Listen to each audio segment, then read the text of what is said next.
It has never been easy to sympathize with Tom, but after going back and rewatching this movie a couple times in adulthood, I realized that the audience is not really supposed to. He's your quintessential wolf in sheep's clothing, a nice guy who feels entitled to a relationship whenever he wants because he thinks he's a good person. Women are not people to Tom. Summer is an ethereal being that he's attempting to covet despite, or really in spite of her telling him that she doesn't want anything serious from the beginning. Tom takes it as a conquest to change her mind, like it is his destiny to break through the boundary she creates by slowly chipping away at it under the false pretense that he was emotionally mature enough to handle a casual relationship with her. This is because Tom is dissatisfied with his life and imposes expectations on his relationships to offset the shortcomings he experiences personally. He imposes pain on himself by placing her on this pedestal, only to consider himself a victim when she doesn't concede to his delusions. The narrator tells you at the beginning, this isn't a love story. Tom is not in love. This is a point of view character study of an entitled nice guy simp. We find out immediately that the timeline is his perceived days with Summer, not their time together. The audience discovers that's also how he thinks about himself, the main character of her life. We watch the vignette-style projections of his own delusions to the backdrop of The Smiths, Regina Spektor, and Feist, among many others, which adds color to the fantasy world that Tom lives in. I find it so ironic that part of the context of Tom's character is a misinterpretation of The Graduate, because 500 Days of Summer is also misinterpreted in the same way, with a small distinction. The Graduate is a movie about a guy trying to circumvent his aimlessness by aggrandizing a relationship, and people misconstrue that as love. 500 Days of Summer is about a guy trying to circumvent his loneliness by pretending he's in a relationship, and people misconstrue that as love.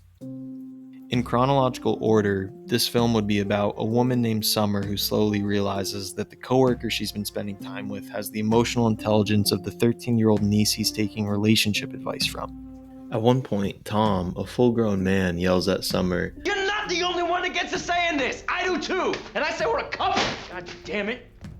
I love this film because I don't think the audience is supposed to sympathize with him in the end. This film has become kind of like a snapshot of the casual, chameleon-like nice guy archetype that demands sympathy and attention, but is completely resentful when they don't receive it. Watching it in 2024 is like watching a sardonic send-off to that bullshit sentiment that just because you follow the rules and want someone, you therefore deserve them and are entitled to their affection. Something that parallels Tom's geriatric idea of relationships throughout 500 Days of Summer is his fascination with LA's architecture. It's something archaic and beautiful with zero flaws and it's vintage. Love is a masterpiece to Tom when his relationships are going well, but absolute tragedy is when his expectations don't meet his reality. We see both ends of the spectrum in the projected exaggerations Tom employs throughout the film and how the music sometimes reflects his emotionally burdened thought process. I love the scene that directly informs the audience just how delusional Tom is. It's the side-by-side expectation versus reality scene, which is kind of a microcosm for the entire film. The music becomes its own character throughout the film, and we're also kind of romanticized by it, just as Tom is, entrusting ourselves to these false emotions the songs might influence and elicit. And again, I don't think this is an accident at all. I think this film knows itself really well. It knows its characters. There's hints of the underlying themes of misogyny and entitlement from the very first frame. It opens with Tom being counseled by his 12-year-old niece on a recent breakup.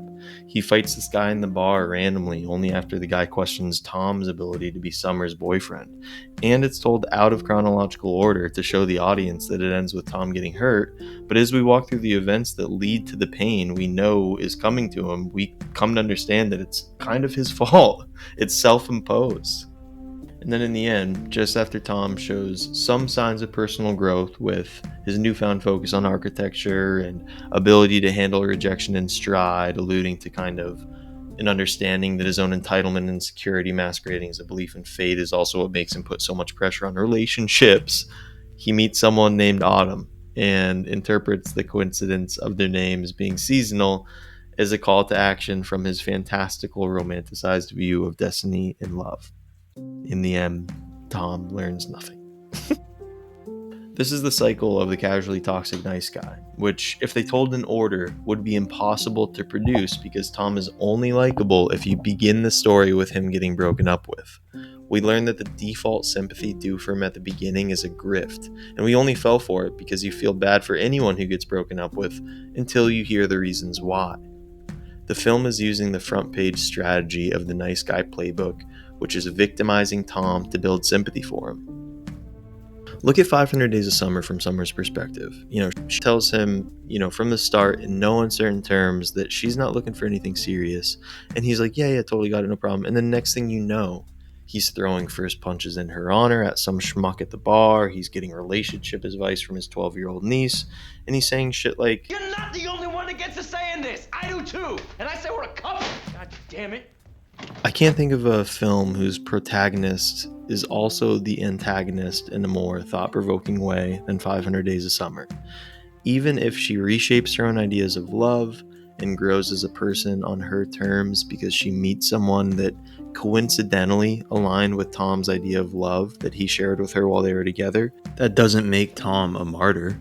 Just because Tom was right that Summer could experience love if the right guy came along, doesn't make Tom the victim for not being that guy. It is absolutely brilliant. This is one of those movies that is mostly loved by anyone that has seen it, but I still don't think it gets the credit it deserves.